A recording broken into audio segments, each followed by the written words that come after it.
Occasion ఏదైనా location ఎక్కడైనా తెలుగువారి వేడుక అంటే ఆలివ్ మిఠాయి ఉండాల్సిందే. పాక్ దొంగ దెబ్బలను నేలకేసి కొట్టిన ఆయుధం S-400 భారత సుదర్శన చక్రంగా పాక్ క్షిపణి దాడులను అడ్డుకుని పాకిస్తాన్కు భయాన్ని పరిచయం చేసింది. రష్యా తయారు చేసిన ఈ సుదర్శన చక్ర S-400 మిసైల్ సిస్టమ్స్ యుద్ధ సమయంలో ఎంతగానో ఉపయోగపడింది.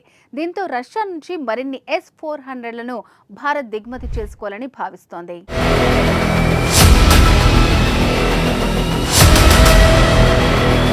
భారతదేశం గత కొన్నేళ్లుగా రక్షణ వ్యవస్థను బలపరుచుకుంటోంది. అందుకోసం ఎప్పటికప్పుడు కొత్త నిర్ణయాలను తీసుకుంటూనే ఉంది. దేశీయంగానే ఆయుధ సంపత్తిని పెంచుకుంటూనే విదేశాల నుంచి కూడా అత్యాధునిక యుద్ధ సామాగ్రిని, పరికరాలను కొనుగోలు చేస్తోంది. రష్యా, ఫ్రాన్స్ సహా పలు దేశాల నుంచి అత్యాధునిక రక్షణ వ్యవస్థలను దిగుమతి చేసుకునేందుకు అనేక ఒప్పందాలు చేసుకుంది. అయితే ప్రధానమంత్రిగా నరేంద్ర మోదీ అధికారంలోకి వచ్చిన 2014 నుంచి అది మరింత పెరిగింది.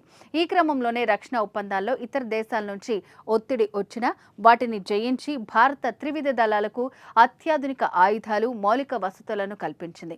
అయితే ఇటీవల పాకిస్తాన్ ప్రయోగిస్తున్న డ్రోన్లు, క్షిపణులను నేలకూల్చేందుకు భారత్ S-400 ఎయిర్ డిఫెన్స్ సిస్టమ్ను ఉపయోగించి సూపర్ సక్సెస్ అయ్యింది. దీంతో మరికొన్ని అదనపు యూనిట్స్ ని రష్యా నుంచి భారత్ దిగుమతి చేసుకోనున్నట్లు సమాచారం.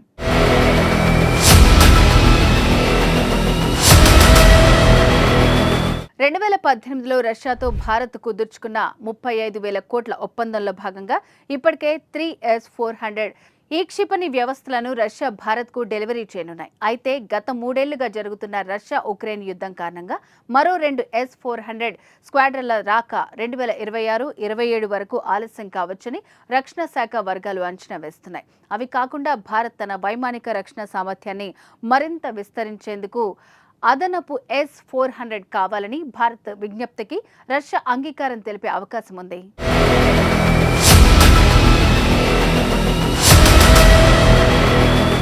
ఈ S-400 ట్రయాంప్ ప్రపంచంలోనే అత్యుత్తమ long range air defence system.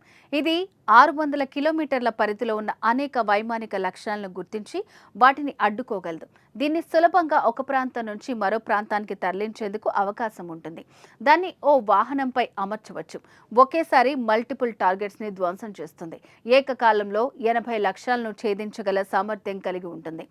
S-400 update version S-500 గురించిన ఓ ఆసక్తికర విషయం తెరపైకి వచ్చింది. భారత్తో కలిసి అత్యుత్తమ S-500 వ్యవస్థను ఉమ్మడిగా ఉత్పత్తి చేయడానికి రష్యా ఆఫర్ చేసినట్టు తెలుస్తోంది. ఇది బాలిస్టిక్ క్షిపణులను, హైపర్సోనిక్ ఆయుధాలను కూడా నాశనం చేయడానికి రూపొందించబడుతుందని అంటున్నారు. ఇది భారత గగనతల రక్షణ వ్యవస్థ మరింత దుర్భేద్యంగా మారనుంది.